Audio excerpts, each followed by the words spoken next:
I want you not to worry because I hate myself too. Actually, I think I hate myself more than anyone in this world hates me, which is what really helps me through these things. A lot of times we can just sit there and ponder if what other people think about us. Now, if you're on that boat and you feel the same, watch this all the way through, because I'm talking about the 3 things that I use. There's 3 easiest things, and this is not from me, right? These are through experience, from a whole list of things they tell me to do, to make sure I do this, to make sure I do that, and I want to make sure that you guys understand that it is hard. This is going to take some work and effort, but just watch these next 3 things, and let's get to it. So like I said, the first thing, it's gonna say it here, right? Practice self-compassion, which means be nice to yourself. It's the simplest way I can do it. Now, if you want me to read it, reading it says, treat yourself with kindness and understanding, just as you would treat a good friend. Accept yourself, including your flaws and strengths.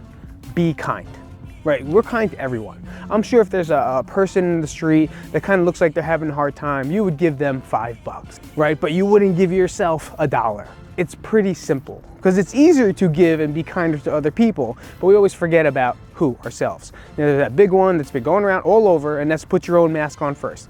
As much as it is overused, and we've been saying it since like 2008, it's very true. Like, how would you treat another person? Treat yourself with kindness. Would you talk to someone else the way you talk to yourself?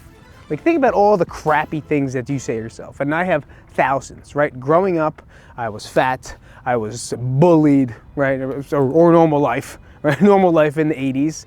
I was bullied, I was made fun of. I never kind of felt like I fit in. So all that on top of being reinforced by a culture that wants you to be better and always be the best, you just never feel like you're ever good enough, which develops this underlying gut feeling of hate towards yourself. And it's not even you talking, it's your subconscious, right? It's what other people have been saying to you your whole life, and now you just kind of believe it. So be nicer to yourself. Whenever you feel like you're catching yourself talking mean, talking terrible, you're a piece of shit, you're lazy, you gotta get up, you gotta be able to do this, you gotta be able to do that. Stop, take a second, take a breath to stop the pattern, because the pattern is gonna keep going. And if you don't take control of that part, well, then it's gonna be very difficult for you to have that change. So take that breath when you catch yourself in that riot, and say one nice thing about you. Take it easy. You could do this. This ain't your fault, right? Slow it down.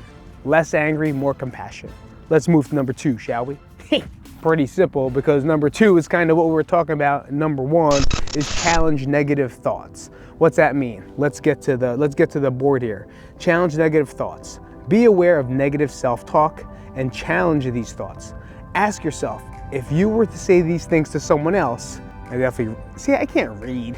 Ask yourself if you would say these things to someone else. If not, try to replace them with more positive, balanced thoughts. So we ended that first one exactly how number 2 should be, right? I always feel like it's connected, it's related, it's correlated. Just making sure no one's listening. And whenever you catch yourself in that plethora of negative thoughts, take a second, take the breath, and challenge it with a positive thought.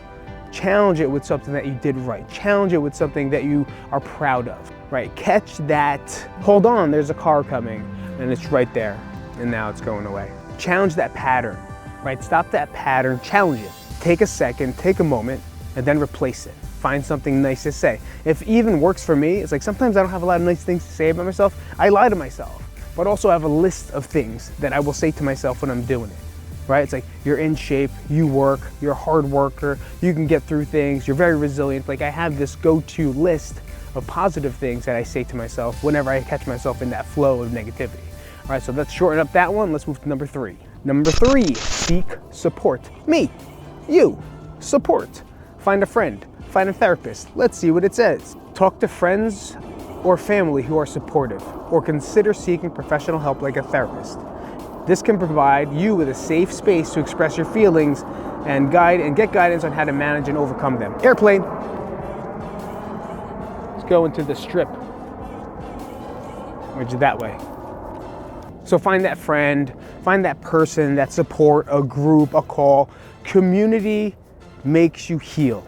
Being with people that you can talk to, being with a person that you can talk to, being people that you can trust to talk about anything you want is definitely the key, right? Finding that group, even just that person. Fuck the group, right? Who needs a group of people? Sometimes you need to be alone.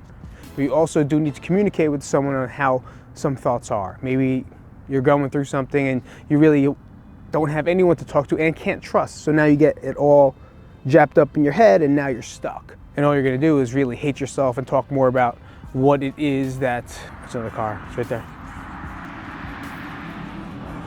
And now you're just stuck with all these thoughts in your head, and it kind of gets tough to deal with, right? Because it's hard to really hold on to that. I always think about my energy, right? I think of Mega Man and Nintendo, and it's like, here's my energy bar.